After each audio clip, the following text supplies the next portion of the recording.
शिव शिखर के शासन का विरोध करता है।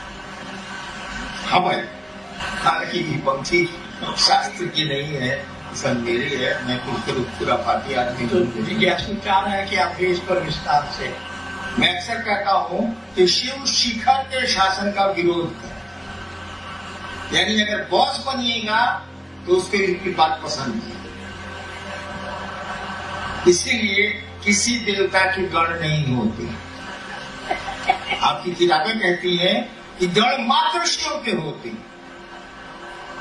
शिव के गण है आओगी रद्दी सदी आदमी, भूत प्रेत पिशाच ये वो। और मैं कहता हूं कि शिव के गण आसमान में ही नहीं धरती पर भी होते हैं भाई साहब। सही बोलता हूं।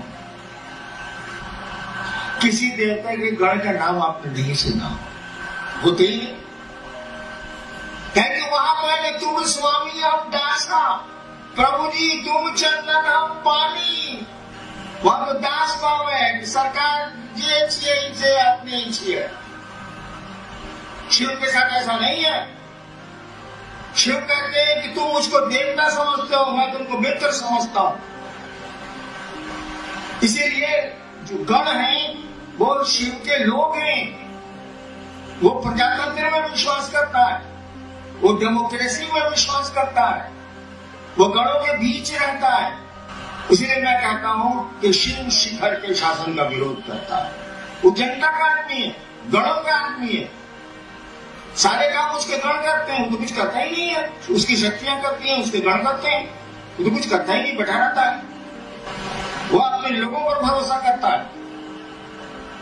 उसकी दुनिया उसके लोगों से चलती है। इसीलिए कहते हैं शिव के गण होते हैं और किसी देवता के बारे में कुछ कहा ही नहीं गया। गण होते ही नहीं, दास होते।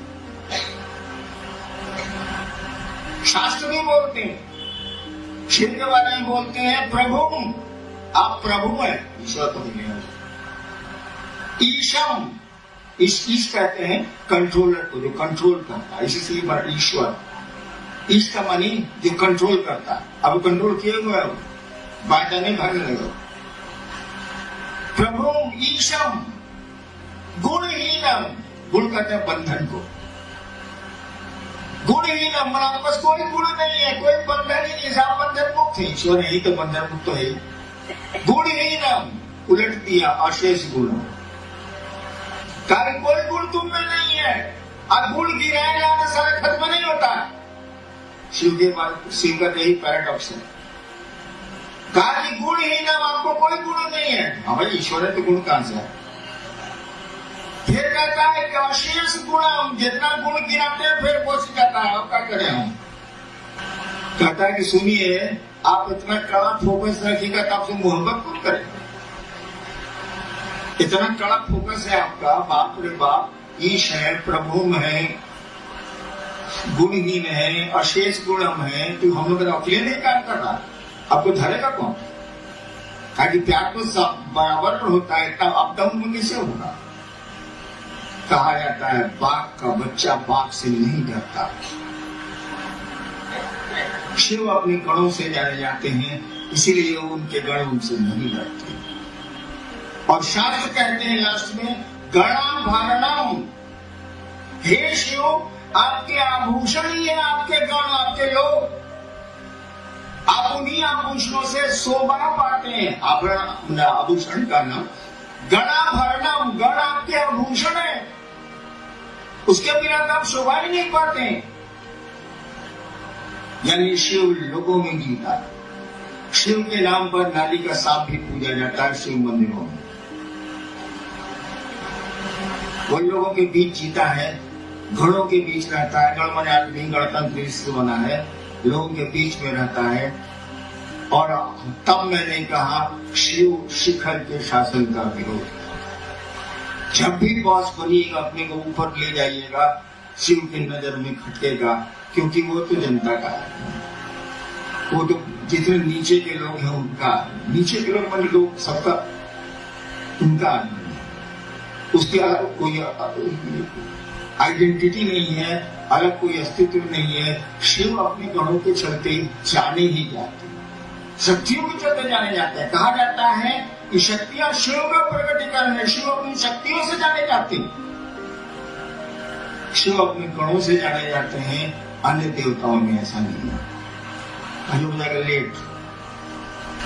आइए महादेव में काम करें हम लोग, मरे चाहे जिए नहीं अगली कतारों में। जीवन जय, नहीं तो मरण हो। यात्रा नहीं, अब रण होगा दर्शनी गति।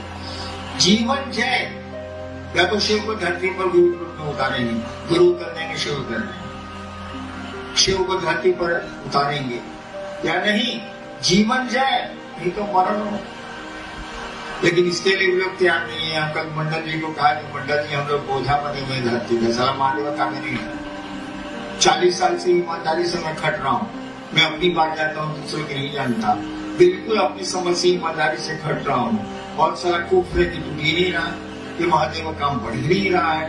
तब रह के क्या होगा, साल धरती के हम लोग बोझा हो गए हैं। चलिए हम लोग चल दरिया में डूब जाए।